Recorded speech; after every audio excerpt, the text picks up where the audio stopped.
remember Toastmasters. Tombs of the unknown soldiers. Memorials constructed all over the world to commemorate the soldiers who have lost their lives at war. The origin of these tombs goes all the way back to the First World War.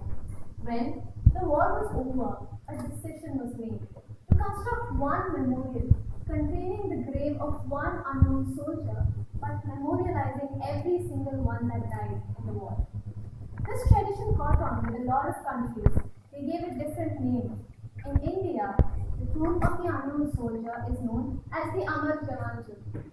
Despite the fact that these memorials memorialize innumerable soldiers all over the world, I believe that they are incomplete. Good evening, fellow Toastmasters and dear guests. Throughout history, we have praised the soldiers who have sacrificed themselves at war. We have built memorials for them. We have dedicated movies and music to them. We have mourned them and we have etched their sacrifices in our hearts, for they were brave souls and they are great souls. But I am here to tell you that we haven't praised them all. We haven't remembered them all. For there are those souls who lived through a fate much, much worse than death itself. One such soul was that of Daniel J. Songs. At 5, he was an adorable little blonde boy. At 12, he wrote his first song on the guitar. At 18, he married his high school sweetheart. At 20, he enlisted in the National Guard. At 24, he came home from the war. And at 30, he shot himself to death. If you are wondering why a happily married 30-year-old war veteran would kill himself, allow me to explain. He killed himself as a result of an illness known as the post-traumatic stress disorder, PTSD.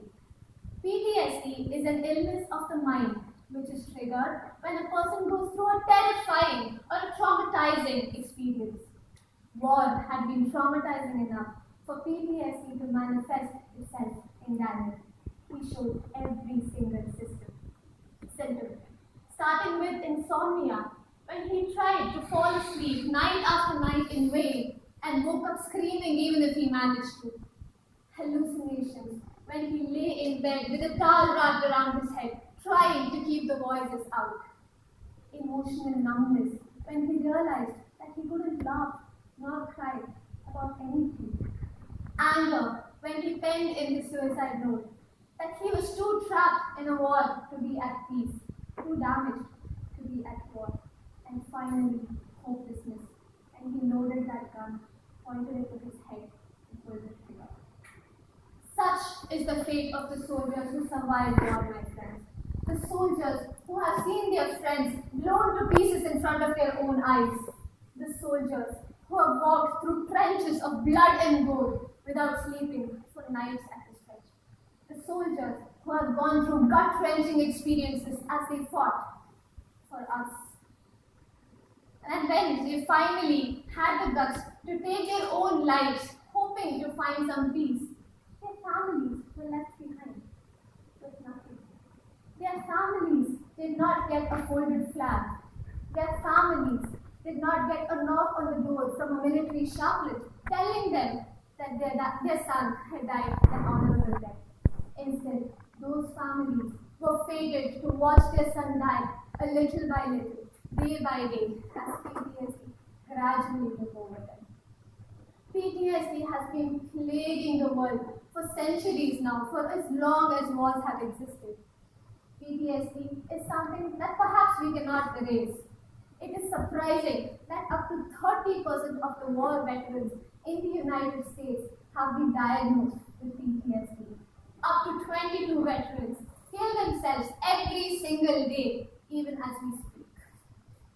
PTSD is a monumental tragedy, but still, I am not here to ask you to rise up in arms.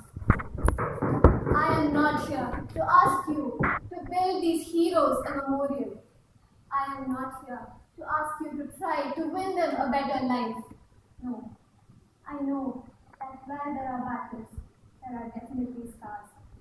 soldiers have to be a part of a world where cruelty is commonplace, where there is no time to grieve the dead. So I will not ask much of you. I will only ask that you remember the millions of Daniels who are battling the demons of war even after surviving it. I will only ask you to stand up, close your eyes for a few seconds, and to remember them, because the least they deserve is to be remembered. Please.